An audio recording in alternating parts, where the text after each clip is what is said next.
Exit Silicon Mark, Initiar Camera, Projeter MT Lashaya, Previa, Janela. Bom galera, começando aqui mais um evento no canal. Tem uma pausinha de uma horinha e pouco, porque uma malhação a outra, mas tô cansado, mas vamos gravar assim mesmo. Vi um trechinho dessa transmissão antes de gravar,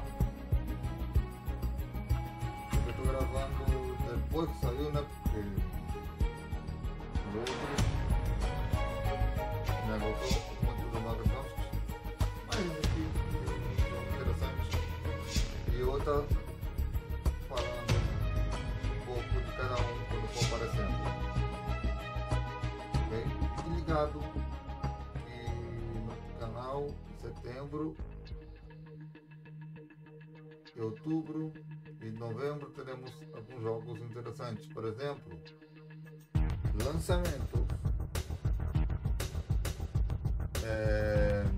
Teremos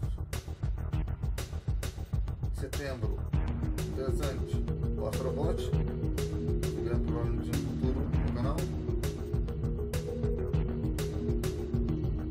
e também a DLC do Mortal Kombat, que chegará também no futuro no canal. Em outubro, Until Dawn, Silent Hill, Dragon Ball e Life is Strange. Em novembro, Assassin's Creed. Então, jogos que vão no canal nos próximos dias, até a semana, segunda-feira, e estamos já no canal e vai para alguns dias. Logo em seguida, segunda-feira, God of War 3.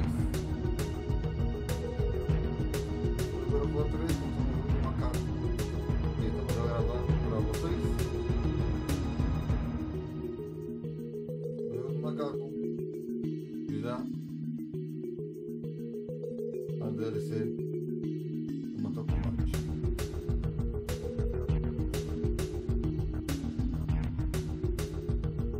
E eu trago o jogo do Astrobot. Então, eu vou do Mortal Kombat. Eu gosto de gravar o Until Dawn, traz o Until Dawn e Silent Hill em sequência. Dois jogos que eu vou estar gravando. Daí, em dezembro, em outubro, eu trago Dragon Ball Sparking Zero. Uma parte de novembro, mas não tem problema. Logo em seguida, o Live Strange novo. Então, estou trazendo eu aqui no canal. E também os vídeos fechando em dezembro. Provavelmente Naruto será adiado como foi adiado. Naruto que eu gravo que foi feito no ano passado, mas eu não consegui trazê-lo a tempo por problemas que eu tive aqui. Então já dei alguns recados, corrigindo algumas coisas que eu falei na live anterior, mas em breve um compilado todo o ano. Obrigado.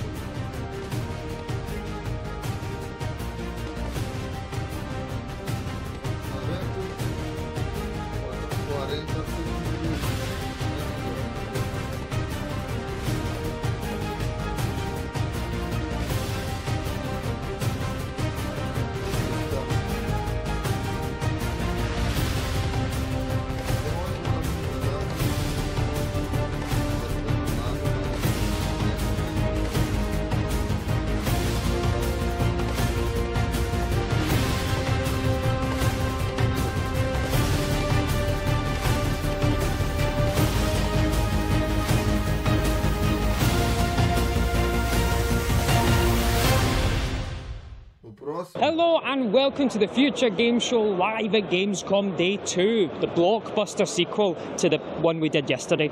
My name's Nathan Byrne and I'm joined by a man who needs no introduction. I would still like one anyway, though. Okay, it's Jules Gill. Thank you very much, and over the next few hours we'll be bringing you tons of brand new gaming trailers, updates to games that may or may not already be out, and diving deep into titles with developer interviews. Oh yes, but first up we've got the new project from Supermassive Games, who made a whole load of your spooky favourites like The Quarry and Until Dawn, a game so scary it made me go pee-pee in my big boy pants. That's the line you want to go with? No, can we cut that? Yeah. Can you take that out?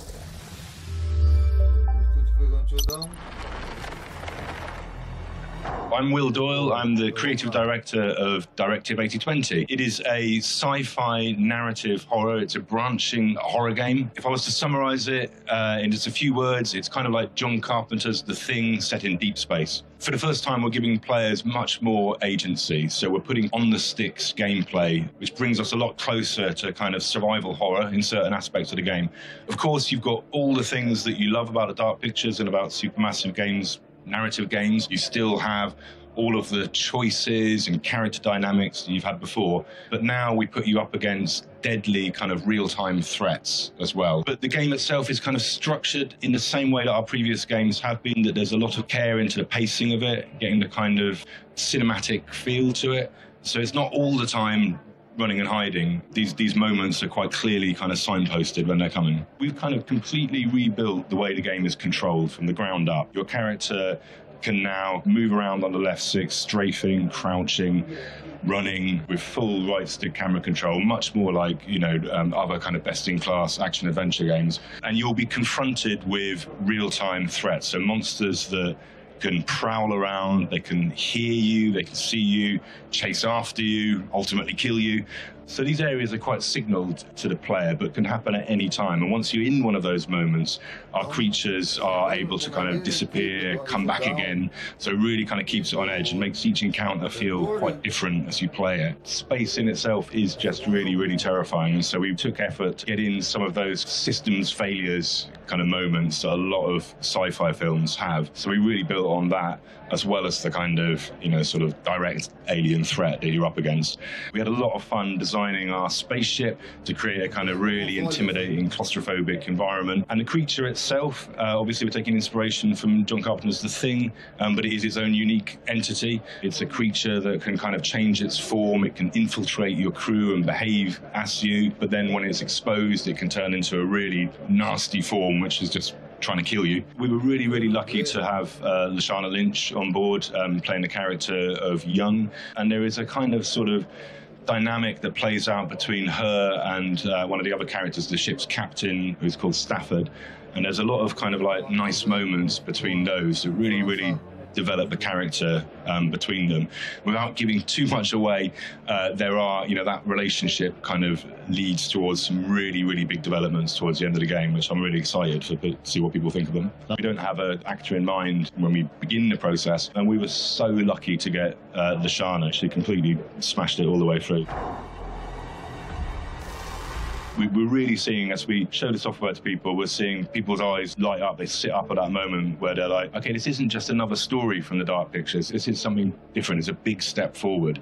It's still got everything you love from the Dark Pictures. It's still a narrative game, but it does have these just really intense kind of, you know, real-time moments in it. This is set, you know, a few decades later on from our previous ones, but it's absolutely the same universe. You know, the ship that's sent out there is manufactured by a company called Corinth, which has been mentioned previously. If you play our previous Dark Pictures games, you'll actually find like kind of newspaper articles relating to Corinth's space program and stuff. So it's all sort of building this big world as we go. We get better and better at creating branching narratives. There's a lot of pitfalls that you can make when making branching narrative. We get a little bit better at our craft each time. We also listen to our fans a lot, and we do a lot of user testing. So interesting to see where we should keep focusing on. We're really good at cinematics. Our fans love our kind of cinematic sequences.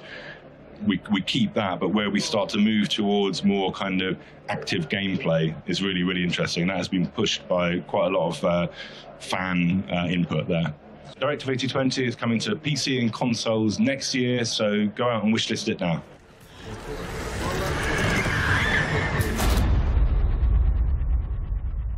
dele na tela aí pra vocês. That was Directive 8020, the first instalment in the second season of the Dark Pictures anthology. Now next up, we're going to be taking a look at Void Souls, which is an abstract, minimalistic adventure game. And weirdly enough, you play as a heroic cursor. Here's hoping that the final boss is an Excel spreadsheet. The demo for Void Souls has been a huge boon for us, and when Iron Pineapple picked it up and gave us his opinion on it and told us that basically he thought we were working on something special, we immediately doubled down on this project. I'm Kartik. I'm the lead creative on Void Souls. Void Souls is a top-down, minimalist 2D Souls-like game where you play as a triangle exploring a dark fantasy world. Unsurprisingly, Void Souls is very much inspired by all of the FromSoft games, but we're also really inspired by some of the more modern indie interpretations of the genre as well, like Tunic, like Another Crab's Treasure. All of these games have taken inspiration from the genre that FromSoft created, but have pushed it forward in a lot of interesting ways, and we're taking notes from them, and we're also trying to push it in our own direction. When a lot of players look at Void Souls, they have this inevitable knee-jerk reaction to be like, oh, that looks simple. It looks like it's going to be pretty easy to play. It's not going to really challenge me. It's not going to be very deep, but that couldn't be further from the truth. I mean, the game has quite a bit of combat depth. One of the key focuses of the gameplay and one of the key elements of depth of the gameplay is in build crafting. There's big, heavy, strength-based weapons, there's quick daggers that scale on dexterity, and then along with that you have secondaries like throwing daggers or great bows, and that's just like skimming the surface. That's just what you start with. As you explore the game world and you get deeper into it, you find so much more wildly different pieces of equipment that dramatically change your playstyle to the point where you'll feel like you're almost playing an entirely different game depending on the build that you choose. There's a lot of stuff that's going to feel very familiar to Souls-like fans, and even more so, very specific ideas and mechanics we've taken homage in the form of one of your equipment slots is called an artifact that lets you modify your playstyle in interesting ways. We actually have an artifact in the game that, when equipped, kind of turns the combat flow into the Bloodborne combat flow with the rally system, which is one of my favorite artifacts because I love Bloodborne, or you can choose a different artifact that makes it feel more like a different Souls-like game. So it's all just kind of like paying tribute and homage to all these different games and their ideas. There's definitely a lot of debate over difficulty in specifically Souls-likes. Our design stance on it basically is that we have a designed difficulty, and that is settings are set to default. If you don't touch any of the settings, what you experience is what we have playtested and what we feel like is a good difficulty. That being said, I would not be surprised if, upon release, people play Void Souls and they're still like, you know what, I want a deeper challenge. So, we did something a little bit different with our accessibility, where it's more like pure customization. Meaning, if you feel like I have too much health in this game, you can change the settings so that you take more damage if you want to. That slider goes both ways. You can make yourself take more damage, you can make yourself take less damage. If you don't like the stamina economy that we've designed to be the base level of difficulty of stamina economy, you can make it more lenient. But if you really enjoy that tense feeling of always being low on stamina and knowing the right time to dodge, you can also drag the slider in the other direction. You can fully respec and change your entire build at a moment's notice, more or less. I, as an RPG and Souls-like fan, really love min-maxing and build crafting, and I always found myself, as a player, frustrated whenever it felt like the only way to do this in some games required having 5 different saves going at the same time. By letting the system be a little bit looser and a little bit more approachable, it'll give players the opportunity to experiment a bit more and experience more of the game, and if we're lucky, it'll be a great introduction to the rest of the wonderful Souls-like genre.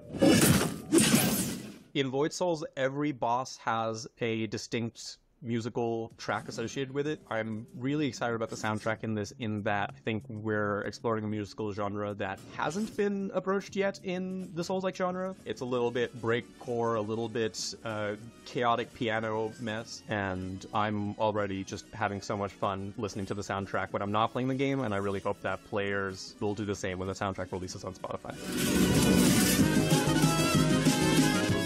One of the features that I'm most excited about for Void Souls is our challenges system, where a lot of games will do New Game Plus in that you keep your gear and enemies just get tankier and enemies just hit harder. We went a slightly different route. Our iteration of that means that when you restart the game, you unlock this new mode called the Nox Trials, where every time you play the Nox Trials and beat the game in a Nox Trial, it adds a new modifier to the game itself. And that's quite often not just enemies have more health, enemies deal more damage. It's more often than not something that actually changes the way that you play. For instance, speaking of stamina economy, one of my favorite modifiers that will get added on at one of the levels of Nox Trials is that if you abuse your stamina, if you continue to mash your stamina while it's empty, your maximum stamina will decrease until you die or rest. So it just further makes it more challenging if you're not watching your stamina carefully. There's a bunch of other modifiers that we have in there that will make replaying the game feel fresh and interesting and make you reconsider the kind of builds that really work. A really skilled Souls-like player will probably beat this game in 3 to 4 sittings, but if you're really experienced, then I'd really be curious to see how many Nox Trials you can get through and how long that takes you. So Void Souls has a free demo on Steam right now. I really hope people will check it out and give it a shot. It's got a decent amount of playtime in it for a demo, and we'd really love to hear what you think. And if you want to give us some feedback, please join the Discord. There's a link inside the game, and I'm pretty sure there's also a link on the Steam page. So please play it, talk to us, let us know what you think. We're eager to have the game in the players' hands. That was Void Souls, coming very soon to a mouse near you. But now, I love VR. The sooner the world ends and we can retreat into our headsets, the better. That's what I say. So I was very excited to be asked to come and test the Roto VR Explorer Chair, a brand new state-of-the-art device that lets me do my 2 favourite things: play VR and sit on my arse. I'm Elliot Myers, I'm the CEO of Roto VR. Roto solves the problems of being able to sit down, consume and engage with 360-degree content. If you play VR, this is the best way to experience it while seated. So it works with MetaQuest, and we've got a head tracker that clips onto your headset, and wherever you look, the chair automatically turns, and we have Rumble as well that adds haptic feedback. So the problem we solve is, how do you sit down and explore 360 degrees without getting motion sickness and it feeling natural, comfortable and immersive? So without Roto, you use the joysticks to move around, and that causes a problem because either with smooth locomotion you get motion sick because the inner ear and the eyes need to physically experience what you see, otherwise your brain assumes you've ingested some poison.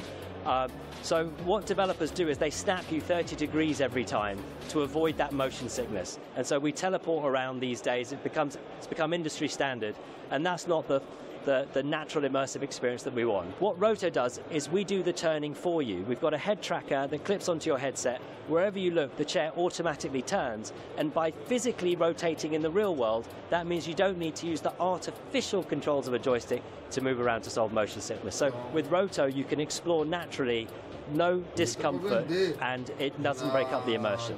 But when I say it took us years to make it into such a small package, it wasn't easy. But yeah, it comes in one box. It's really easy to assemble. There's like 7 basic steps. And once it's assembled, you can actually turn it into a regular swivel chair by you can disengage the motor, pull out one screw, you can take off the safety guards, and it becomes a regular swivel chair that goes up and down and everything else. We haven't told anyone this yet, so this is kind of exclusive. You can add wheels and joysticks, and all sorts of attachments will come in the future. I've got a long history in this industry, and I didn't set out to make a game chair. We set out to solve the problems of consuming and engaging with 360-degree VR content. So you can try it in Selfridges today. It's in London, it's in Rome, it's in Paris, it's in New York Times Square. There'll be lots of places to try it in the US very soon. You can pre-order it today. Street date is October the 1st in Europe and the US. And we have retail partners such as GameStop, Argos, etc. So you can get it in the major retailers. But you can buy off our website now, and you will receive it on October the 1st. So the price is $799 and £799 for the UK. We know it looks like a funny spinning game chair, but it really does improve the experience. It really is immersive. We recommend it. Anyone who's got some doubts, please try it out. Who knows if Nathan's supple butt cheeks will ever leave that chair again. Now, if you were a fan of the video game Unravel, you might be interested to know more about Coldwood Interactive's new title, Hela, where you play as a witch's familiar.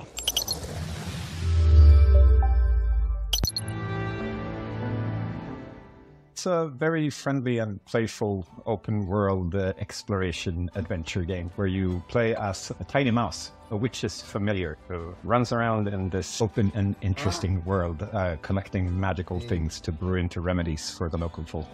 My name is Martin, I'm from Wind Up Games, and we're here to talk about Hela today. My name is Jacob, and I'm also from Wind Up Games. I'm a technical director here. We worked on another game series before, the Unravel games, so there's a lot of that DNA still in this thing. You can play it single player or co-op. Since we want it to be such a playful experience, it's really like you want people to play with, someone to witness all your shenanigans and mayhem. Of course we have a grapple hook, it's a game. It has to have a grapple hook. Yeah, a very special grapple hook. The mice have this little companion themselves. So they have a magic backpack in the shape of a frog, so the frog has its tongue. So you can use it as a grapple hook, but you can also use it to sort of make little bridges. I really like the sandboxy feeling of the game, and we have such robust systems for doing everything. We're working a lot with physics, so we have very stable online physics. Just experimenting and trying out new things is so fun. It's fun when you have something that starts out as an happy accident and then becomes a feature down the line, because like, yeah, that was really fun, let's make it even better. That's kind of like the vibe that we're trying to go for. So we have a lot of stuff in the game with animals, both interacting with animals and befriending animals, etc. It will be a very interesting place to just, as I mentioned before, play around with stuff and see what happens. And it's also like one of those cases where it's really cool to play as a tiny character, because even sort of the small animals become pretty impressive next to you. So if you meet like, you know, a dog, is going to feel like a dinosaur to you. Hela is a 4-player co-op game with exploration and adventure in a beautiful Scandinavian environment where you play as little mice, being mischievous and having fun. It's coming for PC and consoles, and you can check out our Steam page and wishlist. A mouse with a grappling hook, what's not to love? Now, if you love Star Wars, Guardians of the Galaxy, or anything 80s inspired, then you're going to want to keep your eyes out for Beyond Galaxyland, a retro-futuristic title that's looking to do something very interesting when it comes to turn-based combat.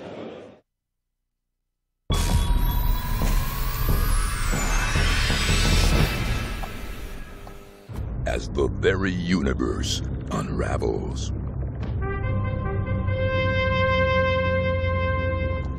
and all life hangs in the balance, you better start believing in heroes. Guys? Stranded a billion light years from home. No idea if Earth still even exists. And a sentient gas cloud devouring the cosmos? You're not gonna save this universe alone. Skyrocket across the far reaches of the galaxy to assemble a ragtag crew of specialists that might just tip the balance.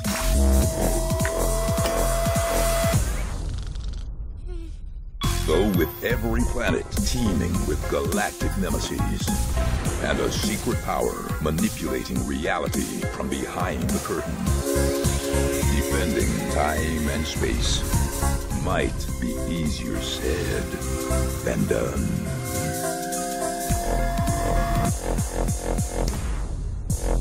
Beyond Galaxyland, plummeting to Earth on September 24th. Wishlist now. Guys? Now, you know what, my friends? Video game developers, they are absolute geniuses, let me tell you. And especially the minds over at Zorro Arts, who decided to take a look at the entire indie gaming space and said, you know what this needs? A bloody kart racer.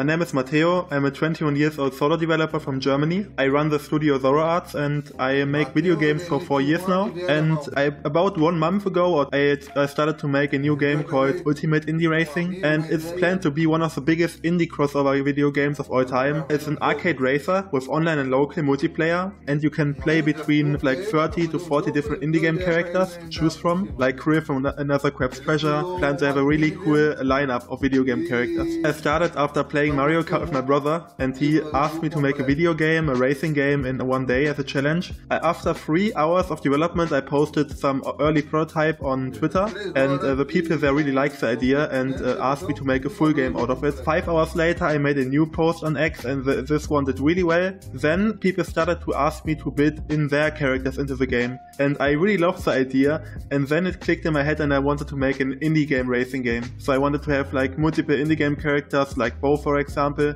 in the game as raceable characters, and the idea came like that. Yeah, I really want to have like a different approach, because Mario Kart has its item boxes and you can use items for example, but the Ultimate Indie Racing game should be character abilities, so it should be more like a hero racer, and I want that in my game too. Yeah, I really want to have character abilities from their game inspired. Also, like, there will be maps inspired by indie game worlds. So for example, I plan to make an underwater world for Maki's Adventure. I want to have a cupboard map that you can, for example, be inspired by Paperclay, because I really love the game. Right now my main focus is on the networking stuff, on the back end, on the game logic, to make a prototype ready to play, because I really wanted to be a playtest with the public Steam users. Of course, the maps will be Easter eggs, because the maps will be designed around indie games, and I plan to have many Easter eggs on the maps for people to race beside an Easter egg and see, oh, I really like the idea, or I really recognize this character, for example. So I really want the maps to feel unique and cool to the indie games. Because it's a racing game, I would say like 2 racing inspirations for me that are Mario Kart and Victory Heat Rally, I think it's called. It's a really cool game. And I love the art style from this game. From the abilities, you could also say like a hero shooter, because you have ability, but that is a really wide comparison. I think Mario Kart and Victory Heat Rally would be 2 games that are my inspirations right now. For me, it was a big surprise, because it was like a joke project. Like when I tweeted about Maki's Adventure, I expected the numbers, but Maki's Adventure didn't do that well. But when I posted the first post about the indie racing game, it blew my mind, to be honest, because like I just had this 3-hour prototype and it had like over 500 likes on the first 3 posts. And for example, also on the Steam page, I got like 400 wishlist on day 1, like in the first day. And like having so much people waiting for the game is so big for me, and such a big honor for me. Yeah, it was so cool to see so many ideas, and also get approached by big publishers where I play the game myself, and they suddenly followed me on Twitter, and then they asked me to bid in their characters, and the publishers that I love the game too and play the game, so it's a pretty big honor for me, and it's really cool to see as a developer. With the one tweet that took off really good was the Another Crab's Treasure reveal, because they also retweeted it, and they also helped me a lot, and they're also a really cool developer. I really love them. Yeah, I already made a Discord server in the last days, and there are already some people on it, because I really want to get the ideas from the players, and Discord is a really good place to like gather and collect ideas. So if you want to bring your ideas, or if you want to follow the game, I think the best thing is to look at the Steam page of Ultimate Indie Racing, and then you can find all the links to keep up to date. Yeah, I'm right now at Gamescom showing off my roguelike video game called Rogue Jungle. It's a wide genre mix with dungeon crawling, deck building, and of course survivor-like elements such as Vampire Survivor. If you want to play a game like that, if you like Hades, dungeon crawling, and for example deck building like Slay the Spire, you can find me in floor 10.2 in the indie area.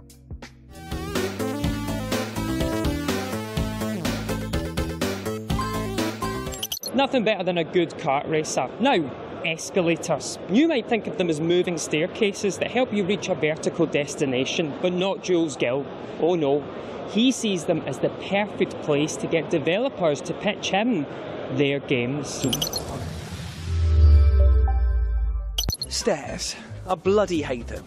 They're bad for the knees, and apart from comedy pratfalls, they're bad for everything else. But luckily, I'm here at Gamescom, where they have these escalators. In fact, I love them so bloody much that I've invited a ton of my developer friends onto them to talk about their upcoming projects, but with the stipulation that they have to tell you everything you need to know about their video games in the time it takes to ride one of these majestic beasts. And all of this was made possible by the wonderful people over at DJI who sent over this, the Osmo Pocket 3. So with this in mind, I'm Jules, this is Gamescom 2024, and you're watching the escalator pitch.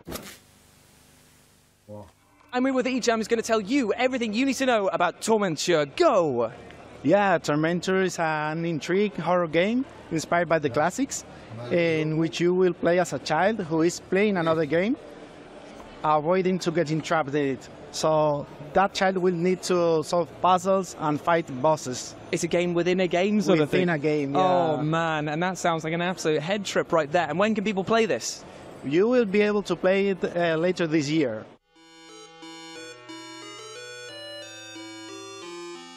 Hey guys, ready for game night?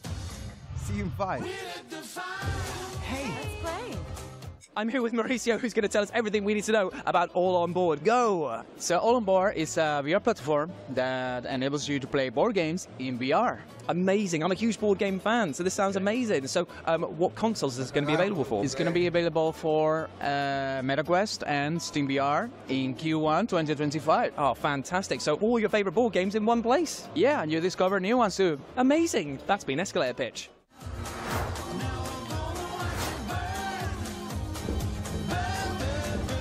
So, what are we playing next? I know things have been hard since I've been gone.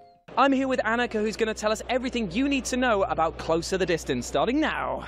Yeah, so Closer to the Distance is an emotional, story-driven game featuring elements and gameplay mechanics you might know of classic life sim games.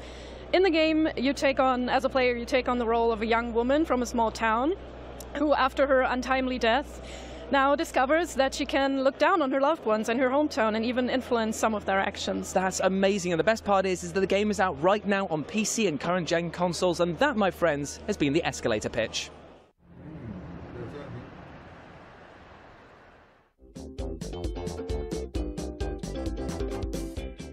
I'm here with Patrick, who's going to tell us everything you need to know about Ruffy in the Riverside. Go! Yeah, Ruffy in the Riverside coming for Steam and consoles in February next year. And it's an amazing art style, all hand-drawn. We were drawing for 7 years now. 7 years? Yeah, really. A lot of drawings, and you go through the world and you can change everything. Just copy and paste it. Grab it, throw it, there you go. He's not joking around, by the way. You can actually grab the environment and paste it anywhere you want. It's crazy. It's Ruffy in the Riverside, and that's been Escalator Pitch. Ruffy and the Riverside. Swapping to PC and Nintendo Switch this winter. Death, Lady of Men. I'm here with Sean, who's going to tell you everything you need to know about Deathbound, starting now. With no throat. It's a Souls-like, but it's not Elden Ring. No. Not Dark Souls. No. Party-based Souls-like. Yes. Not party-based like Fall Guys, but like a CRPG. 7 characters, 4 of them inside of one body, switching between whenever you want, including when you're in combat. You can go from hitting with a hammer to making a big magic spell. It's cool. Absolutely amazing. The best part is it's out right now, and it's on pretty much every single console. That's been Deathbound, and this has been the Escalator Pitch.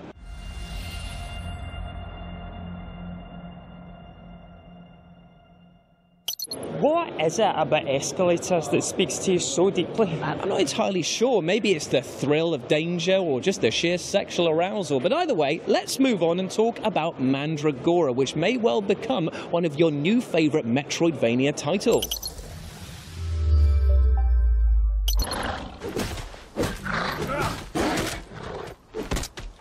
I'm Alex, Community Marketing Manager for Primal Game Studio, the team behind Mandragora. Mandragora is an RPG with lots of Metroidvania and Souls-like elements, and it's all played from a 2.5D side-scroller perspective. I'd say that it's very unique sort of blend of lots of different genres and lots of games that we love. So we have a lot of influence from games like The Witcher 3, lots of Metroidvania games, the Souls series. So we're just trying to put together everything we love about so many other amazing games and just try and turn it into a unique experience. I mean, it started off as just just an idea with our 2 creative leads, and then more and more people joined the project as they saw, what it was becoming and how much potential it had. And yeah, now today the team is around 50 people, and we're all super, super excited to be able to, bring Mandragora to players and have everyone enjoy it. When I came on board, obviously I saw pictures, I saw videos and stuff like that, but actually having it in your hands and being able to play it is just such a mind-blowing experience. It's like, okay, this is even more than it appears, and it's just so cool. So the said giant wall behind me is Matron Layla, one of the bosses from our game, and yeah, it's really cool to see it here at the booth in Gamescom, and we're really excited for people to take photos and,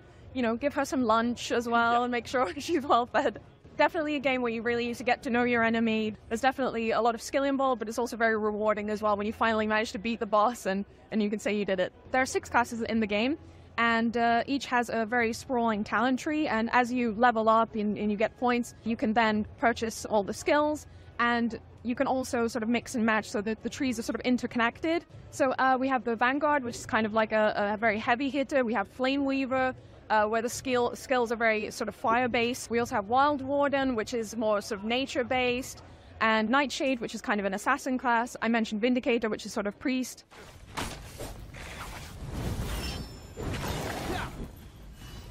It's a sort of deep storyline. I mean, your character is kind of thrust into this very dangerous world, and there's lots of unforeseen consequences to early decisions. And it's just you kind of figuring out the truth of this world and seeing what that means for you and everyone else in the world around you. We're really excited for people to be able to play Mandragora. We'll share more details on the exact release date as soon as we can. We're aiming for 2024, and we're really excited to be able to share more. We hope people wishlist the game on Steam and help support us. We've all dreamed about playing a game as a fox who gets to kick about with a raven. Have we? And thankfully, Infuse Studios made that a reality back in 2020 when they released Spirit of the North. And here they are dishing up a delightful sequel with Spirit of the North 2. Here's a closer look at the game. Spirit of the North 2. You play as a fox thrown into this world that's under a dark curse, and your journey starts and is guided by your raven companion, which leads you on a journey through this sort of isolated world that has fallen into ruin. And it's an emotional driven story, and you kind of find your place into it. And I don't want to spoil it too much, but it's a fairly epic adventure.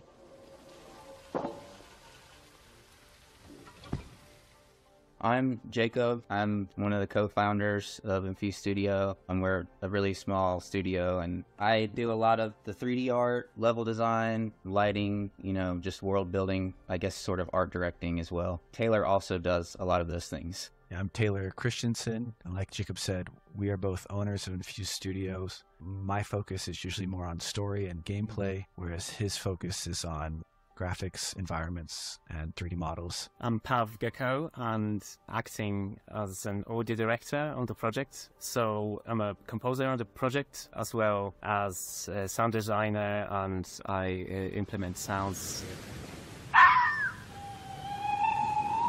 As far as what's unique about Spirit of the North 2, well, you play as a fox, which is fairly unique. There's not a lot of animal games that have hours and hours and hours of gameplay, so that alone is unique. But it's also in a genre that is fairly new and unique and unexplored, to where we're completely relying on the music and we're completely relying on the visuals to tell a story. And that's with, keeping as much UI off screen as possible. This one has a little more UI than the first game, just because we've introduced more mechanics, but we still try heavily not to have it on screen. And no narrative. There's no waypoints like, floating on around the UI to tell you where to go. It's a thought-provoking adventure guided by music.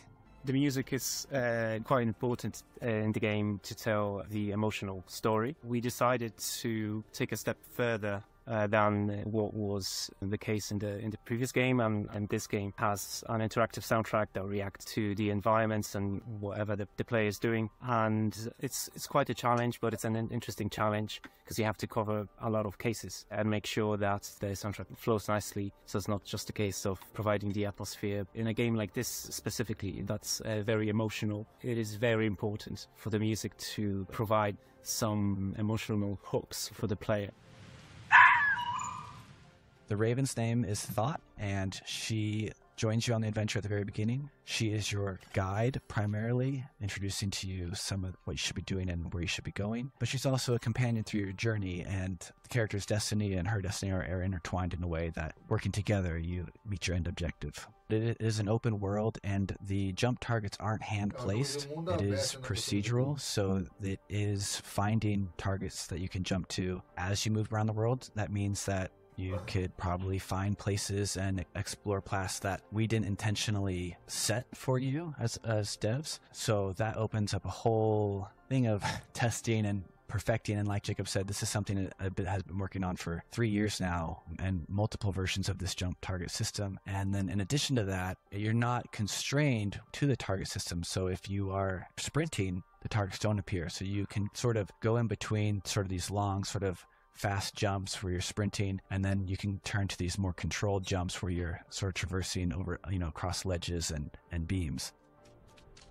We have a rune system where you get rewards that are runes, and you equip them kind of like pieces of armor, and they go on a certain slot. So like there's like a head slot, shoulders, a back, and a tail. And the different ones, they give you different abilities. And there are variations of those runes that can change the ability slightly. For example, you have a glide, like from the Raven. The Raven can pick you up when you're jumping and glide. There'll be different glide runes that alter that mechanic, so that instead of just gliding, you maybe go up a little bit and then glide, or things like that. So I'm really interested to see how people react to that and how they think that they like that. And we also have a new perk tree. You get perk points from doing different main objectives in the game, and you're able to make your character better, more resistant to things, or you can hold more wisps, various things like that. We didn't have anything like that in the first game, and we really are looking forward to see how that resonates with people.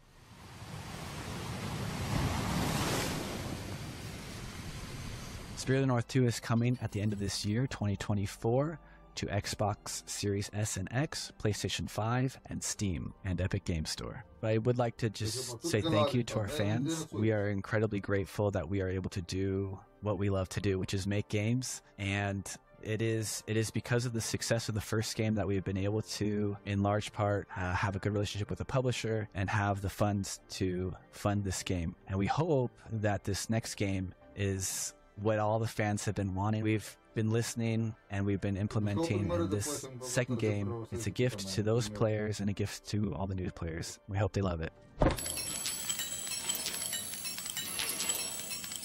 From Spirit of the North to Spirit of the Samurai, now a 2D action game where it's all made using stop motion. You better stop any motion you're doing right now to take a look at this game.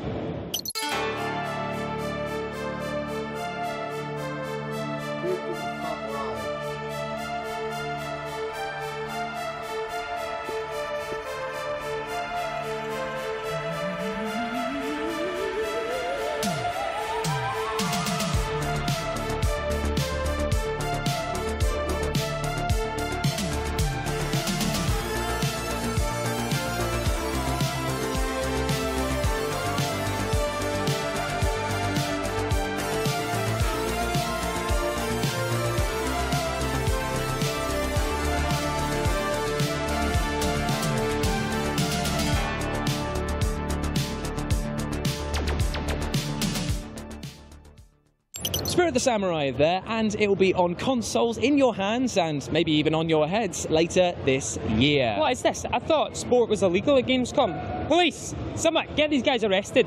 Anyway, next up we've got something very special. It's a surprise sequel to indie favourite Wilmot's Warehouse. This is Wilmot Works It Out. Take a look.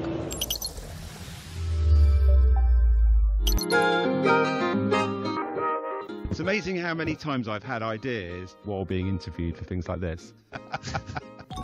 Wilmot Works It Out is a chill puzzle game where you play as a little fella called Wilmot who likes to unwind from his job by putting together puzzles at home. So they get delivered and you unpack these deliveries with a load of bits in them and you fit them together and you're making a bunch of beautiful pictures which you then hang up on your wall. And then over time you get access to more rooms in Wilmot's house and you get to decorate them and hang the pictures up. And it's the next game in the Wilmot's Warehouse franchise.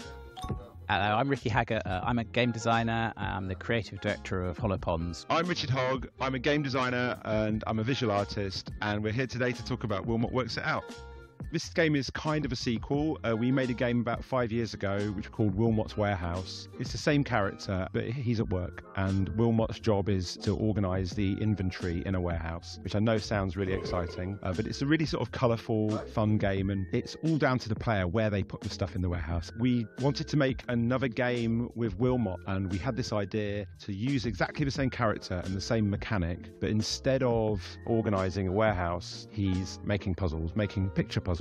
Another part of the Wilmot Cinematic Universe is that there's now a board game. Working with CMYK and Shut Up and Sit Down, we announced this. Available for order now. It's a co-op memory game which has a lot of overlapping art with Wilmot's Warehouse. Sometimes Ricky sends me a parcel that's just a jigsaw where he's taken it out of the box, and I get the delight of making a jigsaw puzzle but without knowing what the picture's going to be until it's finished. It's definitely more relaxing. You're not wasting time looking at this image on the box constantly. Anyway, yeah, that's definitely an inspiration for this game, is that sense of like revealing a thing and going, oh, that's what it is, as you make a puzzle. Yeah, there are lots of people who love Wilmot's Warehouse and who sort of talk about how like relaxing and like how like important like way to chill out it was for them when they played it. So we were keen to make another game, but we didn't want to make just a direct sequel. The game was relatively successful, so the opportunity to make another one was kind of there. In this game, you're doing puzzles, right? And they're pictures. But a thing that starts to happen relatively quickly is that you start getting leftover pieces after completing a puzzle. Like the box that had the pieces in it had some extra bits, and those extra bits maybe looked quite a lot suspiciously like one of the pictures that you were making, but they don't fit quite, and that's because they're for another jigsaw puzzle. So there's lots of like aha moments of like, I thought this was this, but actually it turns out it's this completely different thing from this other jigsaw that's like big added to over time. It's quite sneaky. It's such a nice feeling. That is actually something you never get with like real jigsaws, and I think there is a sense in which an aha moment is something that's unique to games, in the sense that it's like working a thing out, solving a thing, and it's part of what's fun about making games, is having things that are like hidden things or secret things. Interestingly, the previous game, Wilmot's Warehouse, has what I like to call emergent puzzles, in the sense that most of the things that make that game difficult are the player themselves making a mess, whereas this game is much more authored, because I'm drawing these pictures, and as I'm drawing them I'm going, if I make the snowflakes in this one look like the stars in this one, then when these get delivered people won't know the difference, and then that'll be fun when they figure that out. Well, the first game has a sort of a backstory, but it's very low-key. Ever so slight sort of black humour in the first game, where Wilmot gets performance stars, and he gets like morale-boosting posters, and then he gets little pep talks from his boss, and that very simple storyline does go somewhere if you play the game to the end. And then with this game, Wilmot's at home, all these puzzles are being delivered to him by a postal worker, and there's a relationship there between Wilmot and that person, and that relationship develops, and something happens whereby that relationship kind of crosses over with things that are happening in the puzzles in a way that we probably wouldn't reveal at this point. I think also you get to see a lot of Wilmot's house. You get to see what Wilmot's bathroom's like. You get to see what he's got in his bedroom. We get to choose what he's got in his bedroom from a kind of library of plausible and perhaps implausible things that he might put in his bedroom. People who've never played either, when Wilmot Works It Out comes out, they should play them both together, and they should alternate. Yeah, that's so brilliant. Wilmot's at work for a day, and then he's at home, and then he's at work. That would be really good. Yeah. We should even make we should make like a special, like a launcher that does that for you. Yeah. That's a great idea. Some of the puzzles are like homages to things. I've only made one so far that's a homage to another game, and I hope that the people that made that game see that, because it'll hopefully make them laugh. I guess that's an Easter egg, and there's a couple of other things a little bit like that. Yeah, two games I think are broadly in this sort of category of relaxing, arranging things. There's Unpacking and A Little to the Left. They're not the same mechanically at all, but I think that they occupy the same sort of headspace. Wishlist on Steam, find us at Gamescom and hopefully play the demo, and check out the previous game, Wilmot's Warehouse, if you haven't already seen that, and pre-order the board game as well, if you can. Can you now just do all that again, Dick, but properly? How would you like to play a game that's like a perfect cross between Pokemon and Uber Eats? Well, this is Gladiators, a game in which you play as the world's best combat chef, cooking up a whole load of food monsters to compete in turn-based battles.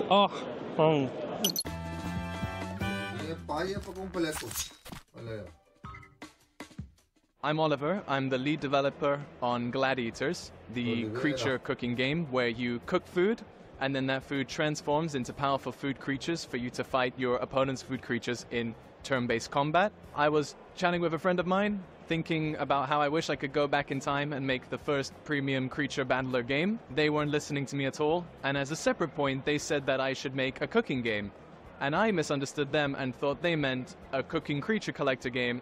That's a great idea, and the rest is kind of history. The world of Gladiators sort of started off when scientists discovered the means to give food life via the Cal particle. Initially, there was war, naturally, but then after that, countries decided to deal with gladiator combat in the Colosseum, and you play as one of 7 or 8 chefs fighting each other in the Colosseum for the crown for their own personal reasons. The story is very much unique to each chef. They each have relationships with other chefs that develop as the game goes on. They have all these different reasons for being there, and that very much does come across in dialogue. You do unlock the chefs as you go, but it's very open-ended as to which one you decide to play as. You can play as any of the chefs you'll be fighting. There's no chef that's non-playable. Same goes for all the gladiators. You can cook any of the foods that you fight against.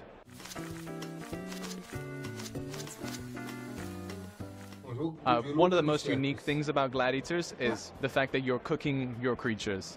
The fact that you are sort of trying your skill at all these various bite-sized cooking mini-games and trying to get better at them, and then supplementing that with commanding your gladiators in combat.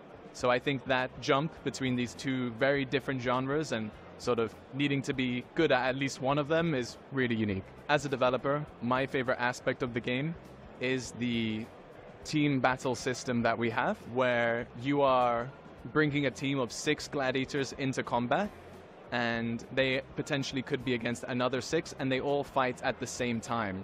So what that allows is for these creatures to synergize with one another, compensate for their other strengths or weaknesses, shield them, boost them, buff them, debuff the enemy. For me as a developer that has to play the game a lot, that's my favorite part, because that's where you get to explore lots of different turn-based synergies and really craft your own sort of strategies. When it comes to balancing, there's a lot of spinning plates when it comes to making sure that everything works together, in the sense that the effect of the cooking games on your creature's stats has to have an impact, but it can't be, if you're bad at cooking games. Video progress about right? View live stream now with live chat. All the same abilities that your opponent's dealing with. So it needs to be strong when the AI plays it, but also strong when you play it. I think our approach to balance is very much, as long as each ability is seeing play in each gladiator's sort of spectrum, and every gladiator sees some play, that's what we want for the balance. For every ability to have a place, and for there to be no ability that you just never use. With gladiators, we wanted every ability to have some purpose, and every gladiator has a mix of damage, utility, heal, shield. They don't just necessarily fill one role, they're very left of center in their design. Ultimately, there's so many different things that players can do, and while we might think that a certain synergy of, onion and tomatoes is really powerful, when players get it en masse, we need to see what they do and respond in turn. Maybe they discover something that we haven't thought of, or they haven't discovered something that we think counters something else. You really just need to be responsive and patching and balancing as frequently as, you can, and just taking it from there. I think that's the only real way that you can't anticipate everything. So the only real way of balancing is to be fluid with it. We've got a Discord right now where people can join and leave their feedback on the game and the various balanced or unbalanced things they see. I'm really excited for players to find their favorite gladiator or unique synergy between a few gladiators. That's going to be a really special moment, as well as a lot of the story beats that happen that fundamentally change the game, the genre, how it's played. That I'm really excited for players to hear about, because I can't tell them. I think the story mode will very much harp on games that people like, genres that people like, and it may not be obvious what those are from an initial view or the trailer, but there's definitely more than meets the eye when it comes to the core loop of the game. If you love Pokemon and or Cooking Mama, I think Gladiators will be a game for you. There's a lot of different ways to play the game. There's point-based mode, where if you're not a fan of or just suck at cooking, you can actually spend points to build your team if you're just a pure turn-based tactics guy. Additionally, there are run modifiers where Each team has different tastes and affect your abilities and your team's passives. And I think we've gone over ranked multiplayer as well, where there's going to be a ranked leaderboard that players get to compete in for varying skill titles. All of the abilities are hand animated. There's about 200 frames of animation for every gladiator, which really brings to life all of the combat. You know, if they're casting an ability, you don't just see the name and the effect, you actually see it happen. So that's something I'm really proud of. Gladiators is coming to Steam in 2025. Head over to our Steam page to wishlist the game, or our Discord to chat more and hear more about me. And you'll be able to scoff down as much as you want of Gladiators in 2025 when the game launches. Now, if there's one thing that's better than a bullet hell game, it's a bullet hell game that you can play with friends. And that is exactly the case that you'll find in Warden's Will, a game that you can play solo or with your mates online. Or, in the case of Nathan, painfully and desperately alone. What?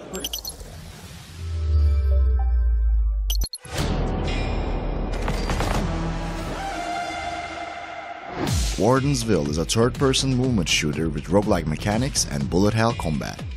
The game takes place across diverse vertical worlds and pits you against an army of bad robots set to conquer the galaxy. Play solo or band together with up to 3 friends in co-op mode.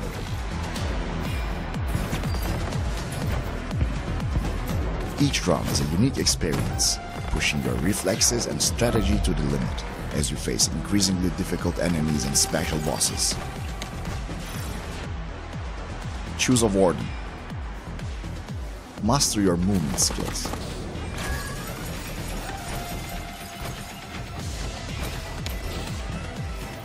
Use a variety of weapons and abilities, customize your playstyle with augments, and survive the relentless enemy waves to save the galaxy.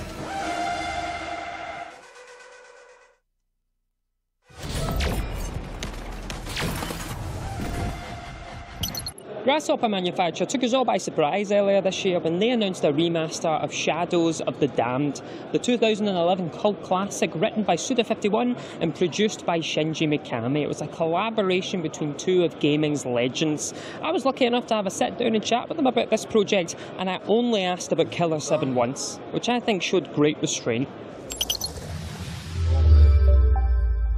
When will we see a Killer 7 sequel? 作りたいよね、あれはね。そうですね。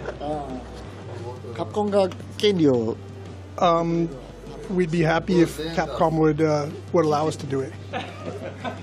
Yeah, we don't know how it's going to turn out or anything, but next time, sometime in the future, I'm thinking of going down to Osaka with Mikami and talking to Capcom and seeing what's up. So for anyone who hasn't heard of Shadows of the Damned, like, how would you describe it to new players who didn't play the original? Originally, it came out in 2011, and unfortunately at the time, EA didn't do a whole lot to promote the game for us. So there were a lot of people that weren't aware of it when it came out, probably a lot of people that still aren't really aware of it to this day. But yeah, we feel we were able to put together a really cool action game and decided that we wanted to bring it back with this remastered for modern day consoles and modern players. Originally it was only out on the PS3 and Xbox 360. But to explain the game really simply, it's basically sort of like a road trip movie through hell. And for folk who have played Shadows of the Damned, why should they come back to it? The main character has some new costumes. It's not just like a change of clothes. It's some really crazy ass stuff, like, it's got holes in them and just a, completely different look than it was before. And I think that's something that that old players would probably find pretty cool also. Also, there's a New Game Plus mode as well. And these are both things that we wanted to implement the first time around, but weren't able to. So we're finally able to get those into the game, and we're really excited about that. Also, on top of that, it's got there's a few other things I'd like to emphasize as well. For one thing, it's 4K compatible. Also, it's on pretty much all platforms. It's going to be on PS4, PS5, Xbox Series X, Series S, Xbox One, Steam, and Nintendo Switch. So pretty much anyone can play the game, and we're really looking forward to seeing what younger players think of the game.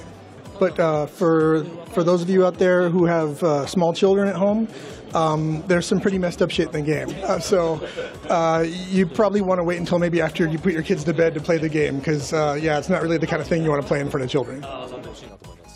You've both worked in video game development since the 1990s. What is better and worse about creating games now versus then? What's gotten better is definitely we've got much more freedom of expression now. What's gotten worse is that game development takes a lot longer and it's much more of a pain in the ass. Everything costs a lot more money these days.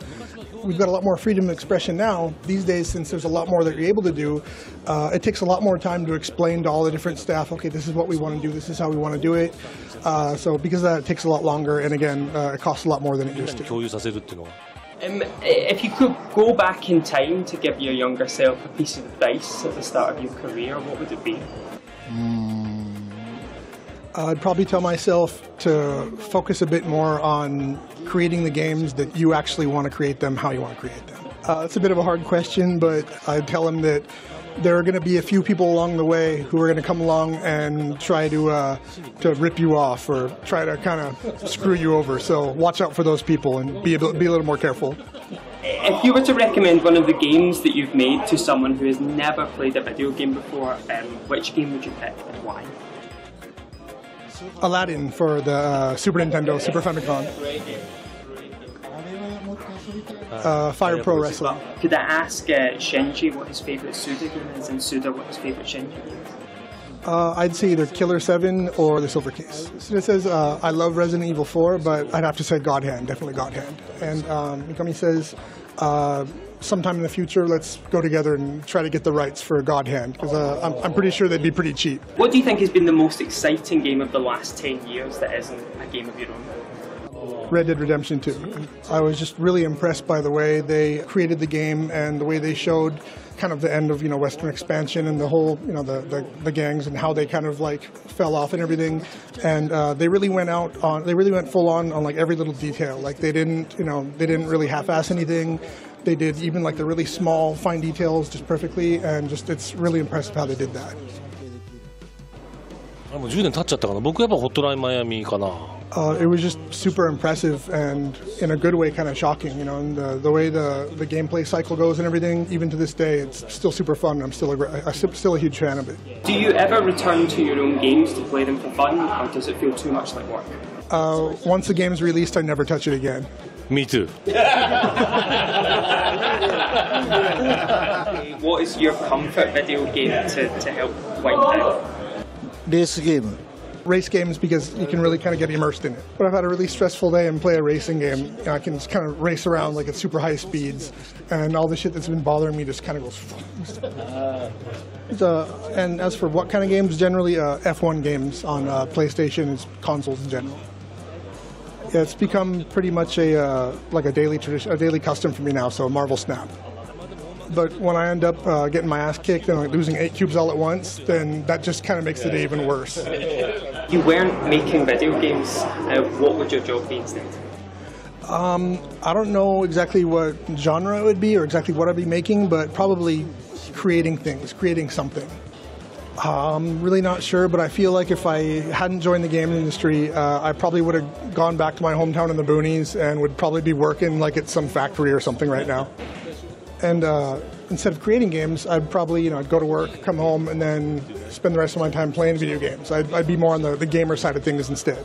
And probably constantly waiting for Mikami's newest game to come out. Like, oh, when's the new game coming out? When's the new game coming out, Just 3 gaming legends discussing the form. 3? Are you including yourself in that? Did you beat Duke Nukem Forever? No. No, I didn't. Anyway, next up, we're going to be talking about an amazing action platformer with a fantastic hand-drawn animation style. It is The Eternal Life of Goldman. Imagine being able to make something that beautiful with your hands. Alas, it will never happen for me. I have what is known in my family as a stupid hand. Hey, don't say that. Remember that time you strangled that guy for me? That was great. Oh, that's really sweet of you. Wait, hold on. Is he still filming? I'm going to get him.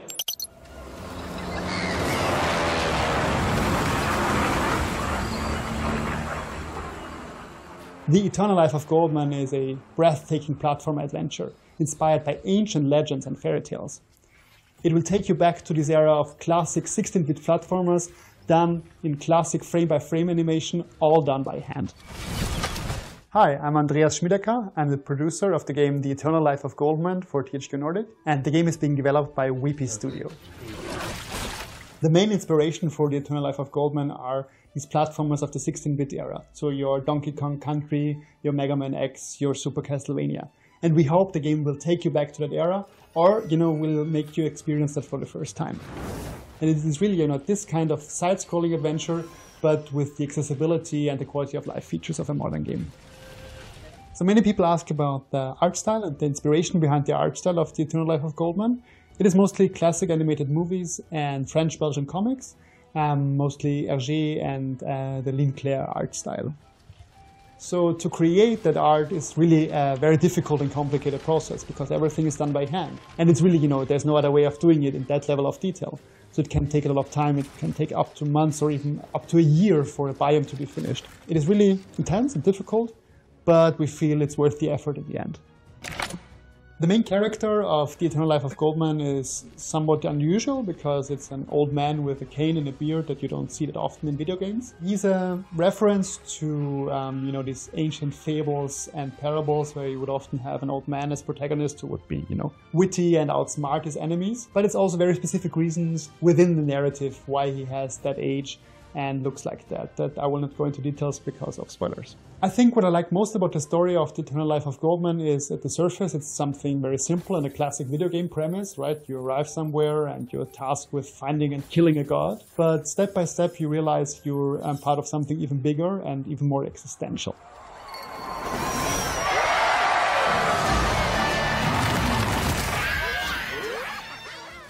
So I would say mechanically the most interesting part of the game is the cane and what you can do with it. Because, you can jump around like on a pogo stick, but you will find new parts for it and it will give you new abilities. And, it's just fun to play around with those and combine them in situations and solve them like a little puzzle. And, it's a way to challenge the player, but also have fun with it. And it's probably my favorite part. So the story of the game is you play as Goldman, this elderly man with a cane who is dropped on this tropical island that recently has suffered a catastrophe, and you're tasked with finding an ancient god and kill it. And I can't go into much detail right now, but you will learn why you're there and actually find out, the more existential layer of the story later on, and we're super excited for players to find that out on their own. So I think we're most excited for players to figure out all the small details about the world and, the story. So there's lots of small little things in the animation, in the backgrounds and foregrounds that you can find and look for that tell a story. And just, for players to figure it out, puzzle it all together, piece it together, that would be super interesting for us to find out.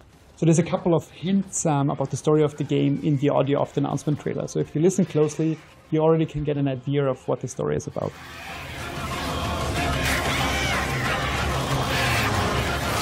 So if people ask why they should play the game, I would say, if it speaks to you, if you like the way it looks, if you like the art, you should definitely check it out. And I also think it is quite accessible. So there's not super difficult or obscure mechanics. It's challenging, but it's, easy to understand gameplay. And we feel this is why it's cool for a wider audience that just, like the way it looks and want to play it. I would say the biggest success for The Eternal Life of Goldman would be to actually recreate that feeling of these classic platformers, hand-drawn 16-bit era, but also make it accessible for the first time for younger players like myself who actually were too young back then to play them, to really, feel that special era of gaming. The Eternal Life of Goldman will release on video progress about view live stream now with live chat. And the release date is yet to be determined.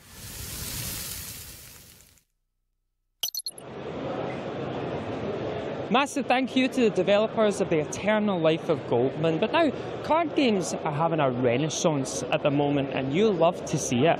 The old boys like Solitaire are shaking in their boots thanks to Crown Gambit, a brand new card battler for you to add to your list of favourite card games. And I tell you what, you play your cards right, and we might just have a trailer for you.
You'll feel like you've been dealt a full house when Crown Gambit comes out in 2025. Indeed. Now, the game that we're standing next to, Mouse, usually takes the world by storm pretty much every single time it hits the internet because of its over-the-top violence and incredible cartoony graphics. How to describe it? It's a bit like if Mickey Mouse had a baby with the Doom Gang. That's disturbing, but we have a lucky scoop for you PIs at home because we are chatting to the developers about Mouse right now.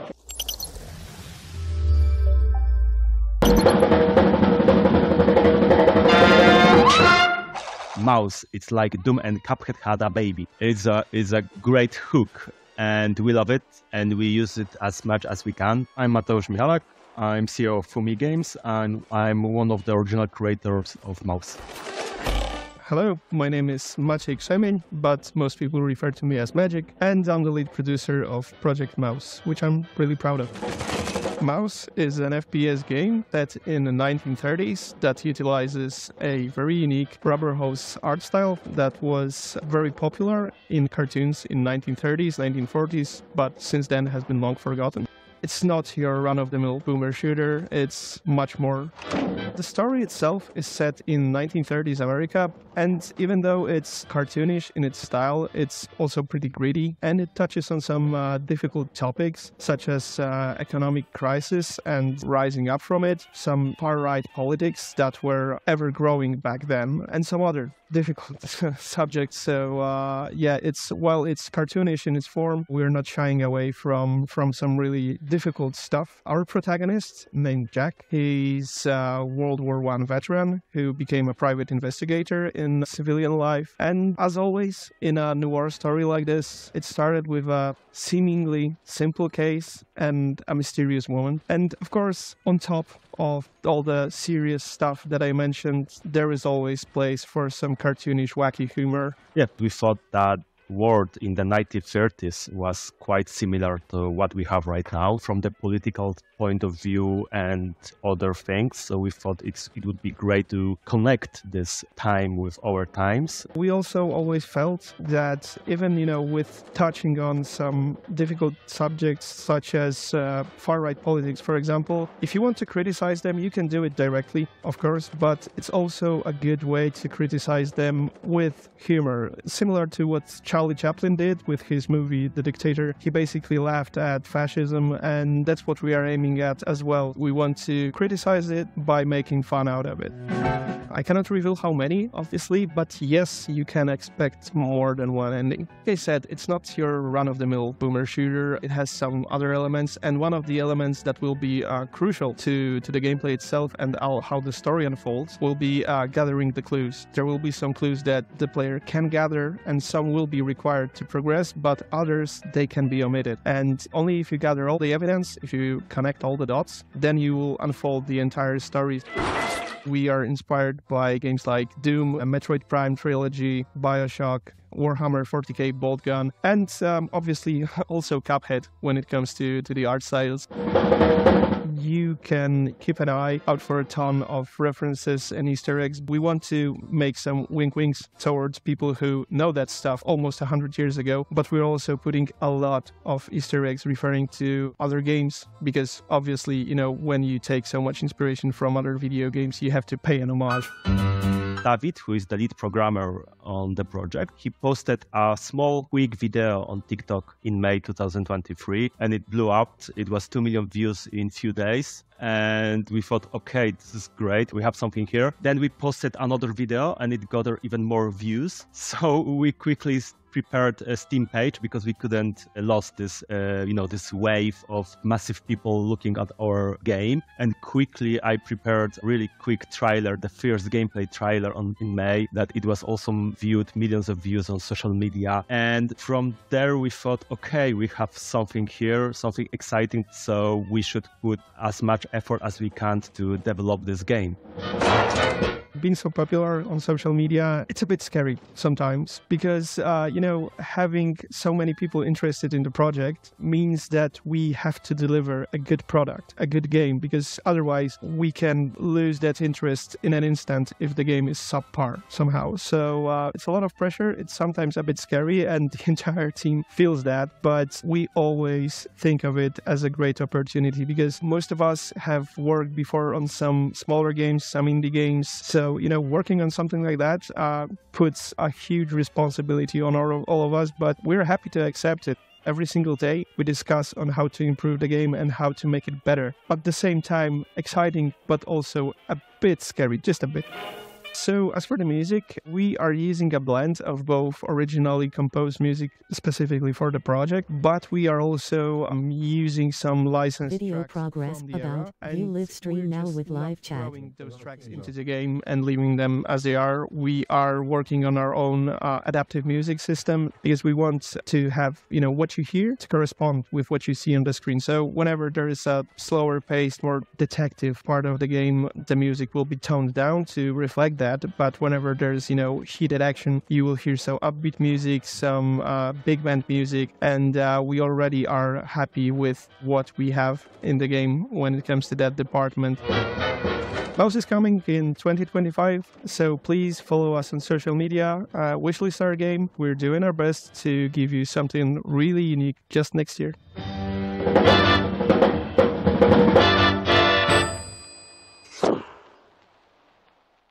And you better get your traps set for Mouse when it comes out 2025.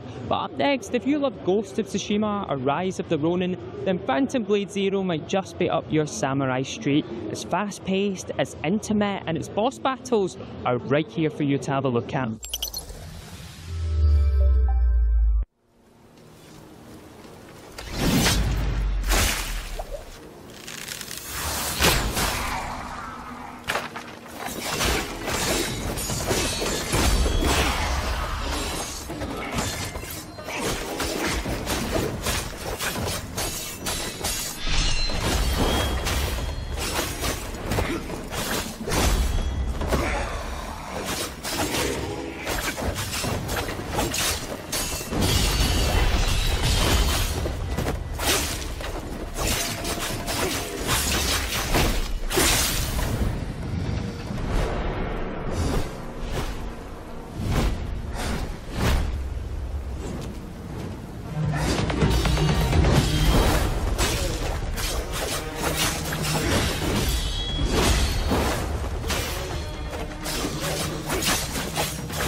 Sadly, my friends, this brings a close to our Gamescom 2024 coverage. Oh yes, but if you feel like you're needing more gaming content, then why not head over to the Future Game Show YouTube channel?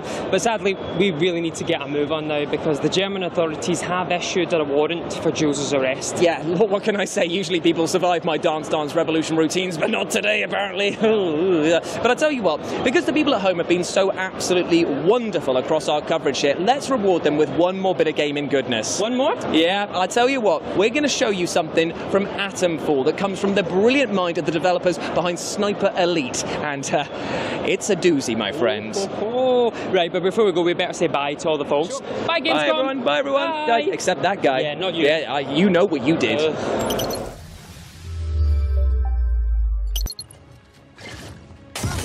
Atomfall is a survival action game set in 1950s Yorkshire, where the player wakes up inside a quarantine zone surrounding the Winskill plant, and they have to uncover why they're there and what has caused this quarantine and how to survive the mysteries that they find there. I'm Ben Fisher, I'm Associate Head of Design for Rebellion, and I'm working on Atomfall. With Atomfall, we wanted to try something new, and that involved bringing in lots of different reference points. So that means games, but it also means film, TV, classic British sci-fi, classic British fantasy. One of the games that has influenced Atomfall is obviously, you can see some parts of something like Fallout in there, but also other games in that similar genre like Metro, even a bit of BioShock. One of the biggest influences for us has actually been Rebellion's own Sniper Elite series. Those games are typically built around the player having one clear objective and then a load of sandbox options on how to achieve them. What we thought would be interesting was to build a whole game around that kind of premise. So you've got one clear objective, and that is to find a way to escape and understand the mystery that you find in the place. And then you've given all the freedom that we can to explore different routes, find different people that might help you escape, and choose how to express yourself in that sandbox gameplay as you explore.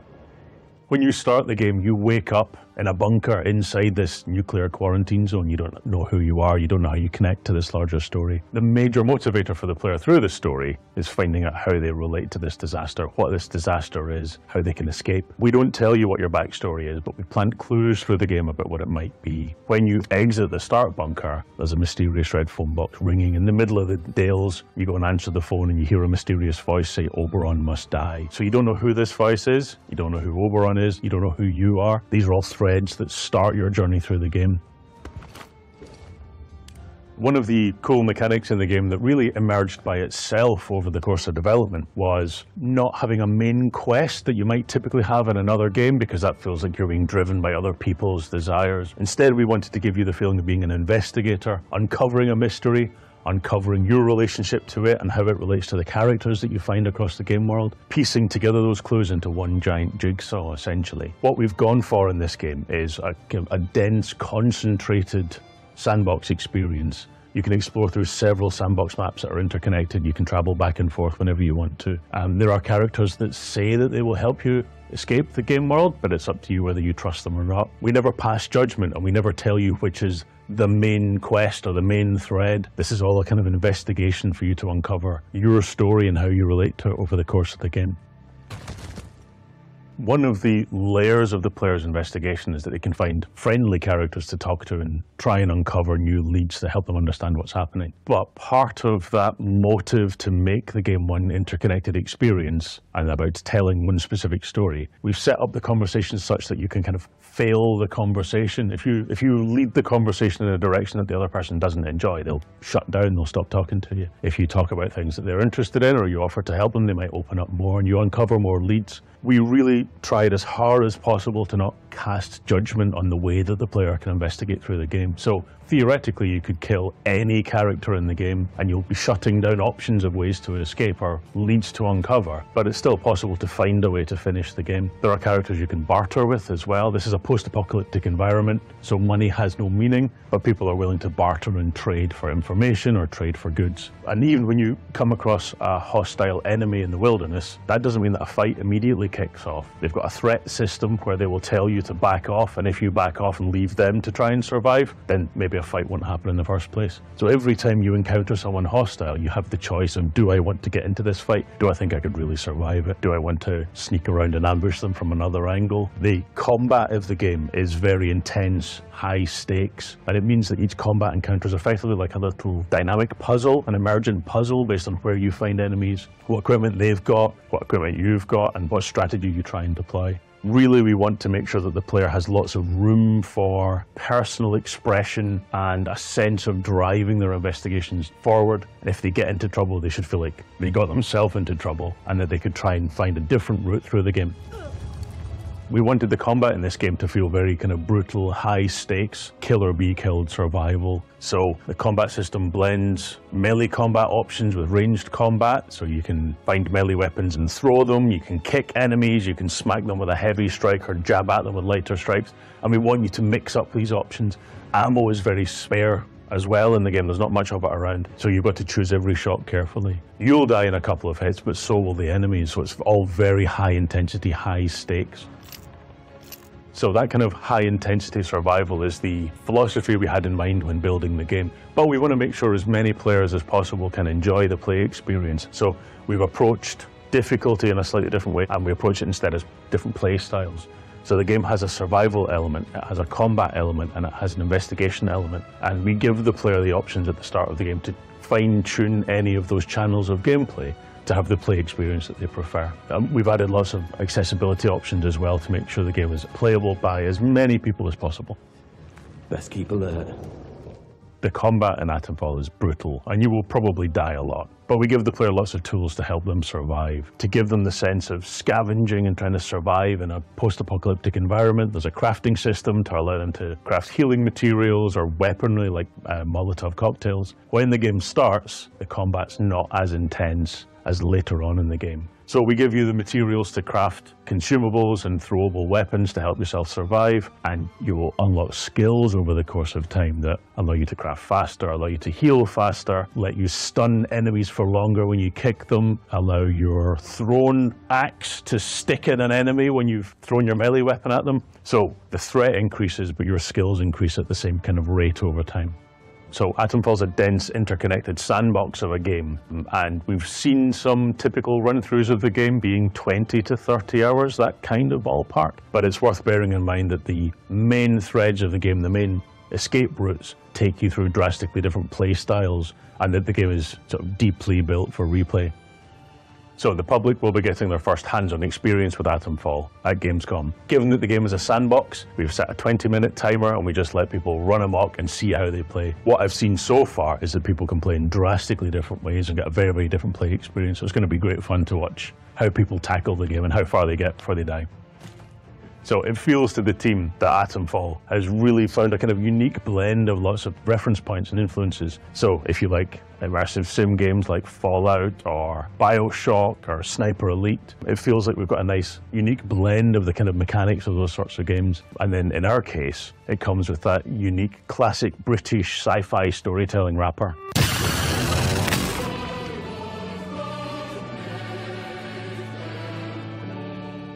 Atomfall is coming to PlayStation 4 and 5, Xbox, PC, a Day 1 Game Pass in 2025.